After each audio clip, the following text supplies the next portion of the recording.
and let us all do we can to build a better future. I got some 3 videos from Case Study QB, and here we have Morning Joe trying to figure out, okay, what's going to happen if this $3.5 trillion budget doesn't pass? This is the Democrats' Hail Mary at this point. We've talked about this on the show, that if the Democrats fail to do this, this will cost them a lot of seats, and this will be something that will handicap them during the midterm election cycle and potentially follow them in the 2024 presidential election cycle. So let's play this video about what's going on with this budgetary fight. And again, just a quick reminder, at the defense for the progressives that are in the United States House, they're not the ones that have been roadblocking. It's been corporate Democrats, moderate Democrats, blue dog Democrats that have been doing this. They are the ones that have been halting this this measly $3.5 trillion budget package. It should be higher, and really the only blame I could put on progressives is that they were meek about this. They were quiet about this. They chose not to fight back. They chose not to bring the ruckus, and they're being walked all over. So let's hear from Morning Joe, and let's see him wrap his brain around the fact of what if this $3.5 trillion fails. Let me ask you about a Times article that was that interviewed progressives and was published this morning, talking about the excruciating choices they would have to make if the bill was less than $3.5 trillion. Let's say it was that $2.5 trillion number that Jim Clyburn was talking about.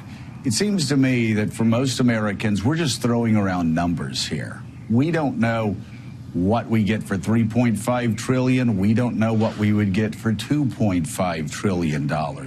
What would be lost if, and I kind of think this is where it's going, whether everybody wants it to go there or not, an infrastructure bill and a $2.5 trillion reconciliation package.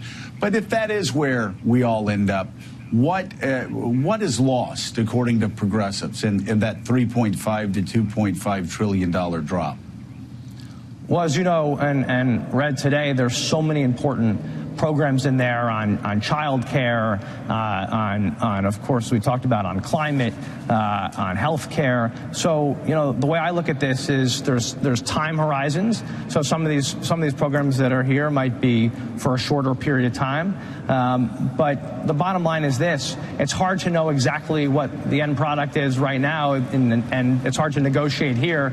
That's exactly what we're doing right now. We have to keep working on. But the most important point, as you just said, is it will be an historic investment in our country, in families, in seniors. That's to me and in climate. That's to me what matters most, and we've got to keep working on it and not leave the table. And we're doing that right now. I was at meetings last night. We'll be at meetings all day today, getting that package ready. But first and foremost, as I said, Monday, let's all get behind this great bipartisan bill that we all agreed to vote on next week on infrastructure. Get that done. Huge win for the country. And then also get done separately this reconciliation package. So I'm optimistic about both, and we'll get there. Okay, first, again, here's the problem with that statement. $3.5 trillion doesn't cover jack.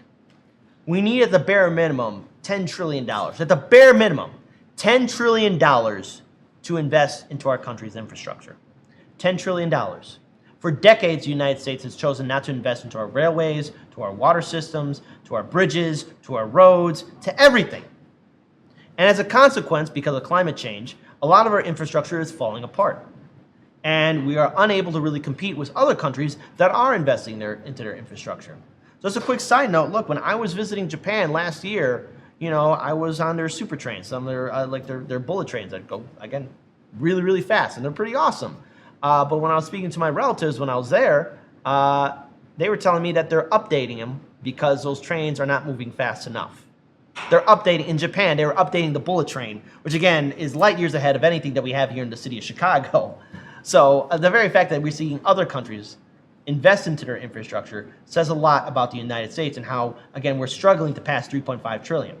Now, again, just a short reminder, originally, to quote Premier Jayapal, it was at $7 trillion. And to quote Senator Joe Manchin, the Democrat that's been causing all these problems, he was for $4 trillion.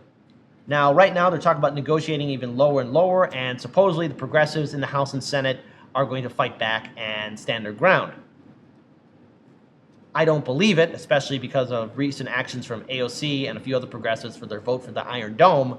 I don't think it's going to happen. And I will be impressed if they are able to successfully pull this off. But let's talk about first about this negotiation situation that the Democrats are doing in the United States Senate and House. And again, if they can't get this thing passed, it will come back to haunt them. Let's play this next video from Case Study QB. Be sure to follow him on Twitter, support his YouTube channels, follow him on Odyssey, and check out the People's Gauntlet. Let's play this video. Problem is, Chris, we've been having a fake negotiation. We've been into this for months and months and months. And at this point, you would think that if you were on the other side of Bernie or whatever, you would have a proposal. Right. And yet, the surprising thing from Manchin or Sinema is there is no proposal. You're negotiating with the shadow. And it's very hard to have a quote-unquote compromise when progressives are both advertising the North Star, where we need to go, and then offering the compromise, and yet begging, what is your alternative to this? What is it? And to this point, we've been talking about this for months. They cannot offer a specific alternative. That is a really good point, because anyone who's ever been through a negotiation, it goes like this. There's an offer, there's a counter. There's an offer, there's a counter. You need a counter. And I've been in negotiations where you're waiting on the counter and it drives you nuts. Where's the counter? Where's the counter? There's no, I mean, that's the thing. Manchin's counter is a strategic pause. Or maybe we don't do anything at all. But if he, maybe he's doing this privately. But if Manchin and Sinema have a counter, you're right. They should say what the counter is. Yeah, I mean, I face this every night with my children. It's kind of like debating with children. Like, if you start with here's what you should eat for dinner, maybe carrots and broccoli. How about mac and cheese? How about spaghetti and meatballs? They say, no, no, no. I need you to work with me. You can't go to bed hungry. It's like, got to give me something to work with. And I feel like we're dealing with kids here. You got to put something on the table. At least get to yes. This is a team sport. Legislating at this juncture right now is a team sport. And I think Senator Sanders realizes it. He's making compromises. Pramila Jayapal's making compromises. Yep. Where the heck are people wanting to, in good faith, offer a compromise that gets to yes? Here's the key thing about the team sport. The lesson I think I've learned in analyzing this, and you've lived it, is you can't outrun the wave. Meaning, you can't distinguish yourself so much as a member, frontline member, that you're going to survive if it's not a good election year. Right. Right? Like, you're bound to the Democratic Party and its fate either way. Yeah, but here's the thing, though. I've taken tough votes. Right. This isn't hard. Okay. Let's actually address this too with the actions that we're seeing from Blue Dog Democrats in the House, as well as the actions of Senator Sinema and Senator Joe Manchin. What do they want? Well, what we do know is that they want to lower the $3.5 trillion to something either $1.5 trillion or have the number in the billions. They want to lower it down. We do know that the Biden-Harris administration have been inviting Senator Sinema and Senator Joe Manchin to the White House. They're the ones that have a seat at the table, and what they're saying behind closed doors, who knows? But there's probably something in it for them. There's always something in it for the Blue Dog Democrats, so the moderate Democrats, and yet it's the progressives right now that, again, look, I'm glad that they're kind of sort of fighting back, but this is a very interesting point. We would expect this kind of hostility and action from the GOP, but it's coming, again, from members within the Democratic Party. And perhaps this is their excuse of saying we can't get anything done, that's why you should vote for more Democrats. But we can't afford for this inaction from the Democratic Party. And it's $3.5 trillion, it's not enough. Do I want to see the Democrats succeed with this $3.5 trillion? If the progressives actually are able to successfully pull up a fight, I would be impressed. I would like to see that, but I know it's not enough. And in the long run, if this is how things are going to be, if this is how the Democrats are going to be governing over us, in a what-if scenario, if they're able to get more seats in the midterms and they still can't get anything done, what does that say to us about the 2024 presidential election cycle? But hold on, we got another video from Case Study QB. Let's pull that video up. Here's the thing, though. I've taken tough votes. Right. This isn't hard. Right. These are not tough votes. They're arguing over taxes. I want a member of the Democratic Party to stand up and say that they want a venture capitalist to pay lower tax rates than teachers, cops, firemen, or anyone else in the working class. Who's for that?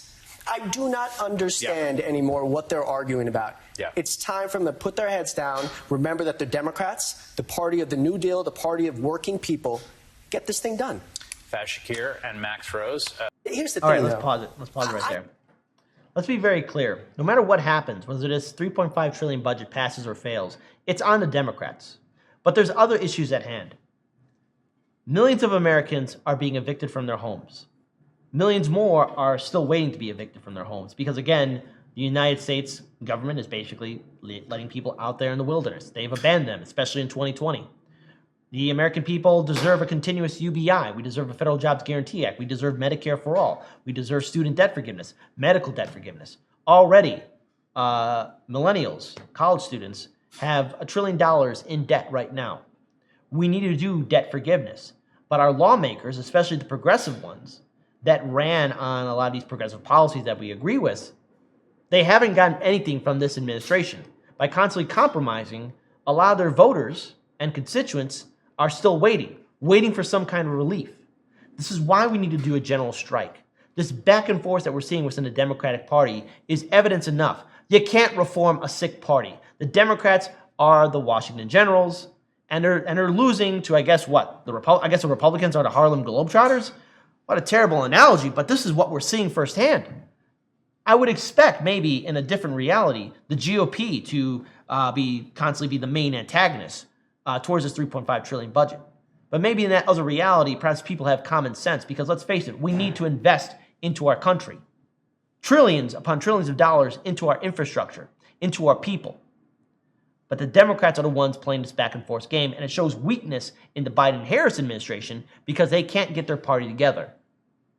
The midterms will be very entertaining to watch. And brace yourself for the propaganda that will be shoved down our throats, because you're going to have your cul-de-sac progressives, your blue checkmark people, and your vote blue no matter who saying, we got to vote Democrat because, oh no, look out for the Republicans.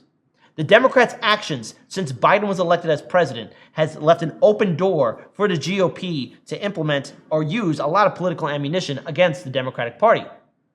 We need to start talking about building infrastructure for a third party, and we did definitely talk about building a continuous infrastructure for a general strike, because we will not get anything from the Democrats or the Republicans if they keep on playing this back and forth game with us.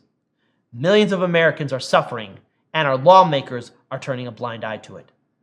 This is evidence. This is a fact.